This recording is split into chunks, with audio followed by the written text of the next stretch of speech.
তো নমস্কার বন্ধুরা, আজকে সকাল সকাল আলু খেতে চলে এসেছি। আলু গাছে দেখতে পাচ্ছেন এটা ফাইনাল নাঙ্গলের কাজ চলছে, তার মানে এটা ফিনিশিংয়ের কাজ চলছে। এটা টিনের নাঙ্গল দিয়ে ফিনিশিংয়ের কাজ দিচ্ছি। তো বিষয় হচ্ছে বন্ধুরা, আজকে আজকে অনেক দিন বাদে কিছুটা হলেও কুয়াশার মুখ দেখা গিয়েছে এবং ওয়েদারটা অনেকটা নরম এবং ড্যাম ওয়েদার হয়েছে। এই ধরনের ওয়েদারের জন্য প্রত্যেকটা আলু চাষি ভাইয়েরা কিন্তু আজকে অনেক দিন যাবৎ হা হুতাশ করতেছিল। এত রৌদ্র হচ্ছিল, যার ফলে প্রত্যেকটা আলু চাষি ভাইদের মন মানসিকতা খুব খারাপের দিকে চলে গেছিলো। অতিরিক্ত রৌদ্রের কারণে অনেকের ক্ষেতে ধসাও কিন্তু চলে আসছিল। দেখতে পাচ্ছেন আমি মোটামুটি ধসাটা এখন অনেকটা কন্ট্রোলে চলে এসছে। এখন এই যে ফিনিশিংয়ের কাজ চলছে।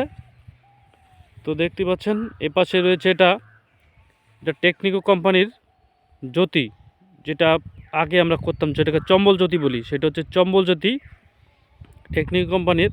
আর এই পাশে আছে হরদীপ সিংয়ের সাঙ্গা। যেটা হচ্ছে হরদীপ সিংয়ের সাঙ্গা, এটা কালকে কেল বাঁধা হয়েছে। তো দেখতে পাচ্ছেন এই যে এটা কেল বাঁধা হয়েছে, উপরেও আছে নিচেও আছে।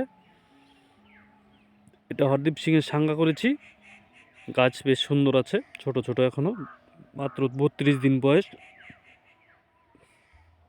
তো আপনারা যদি আমার চ্যানেলে নতুন হয়ে থাকেন, অবশ্যই চ্যানেলটাকে ফলো করবেন। আমি কৃষি বিষয়ক ভিডিও দিয়ে থাকি। আর সাবস্ক্রাইব করবেন, লাইক কমেন্ট শেয়ার করবেন।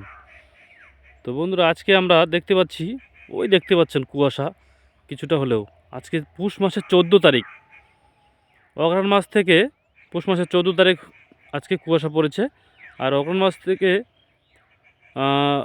পুষ মাসের 13 তারিখ অবধি কোনো কুয়াশা নেই, খালি রৌদ্র আর রৌদ্রই। এত রৌদ্র হয়েছে যার কারণে আলু গাছের গ্রোথ, বয়স হিসাবে কিন্তু আলু গাছের গ্রোথ হয় নাই।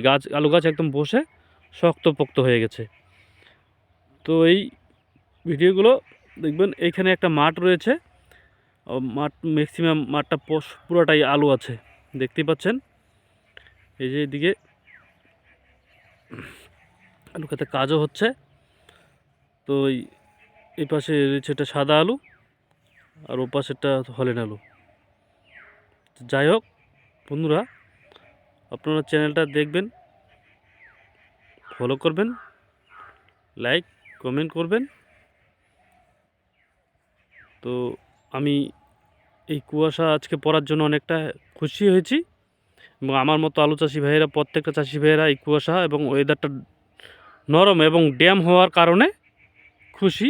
আরও প্রত্যেকটা আলু চাষি ভাইয়েরাই হয়েছে। যাই হোক, এই ধরনের ওয়েদার থাকলে আলু গাছগুলো অনেকটা সৌন্দর্য এবং টকবকে হবে।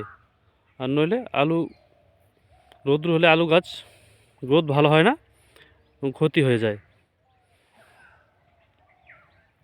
তাহলে বন্ধুরা, আজকের মতো আসছি। ভালো থাকবেন, সুস্থ থাকবেন, নমস্কার।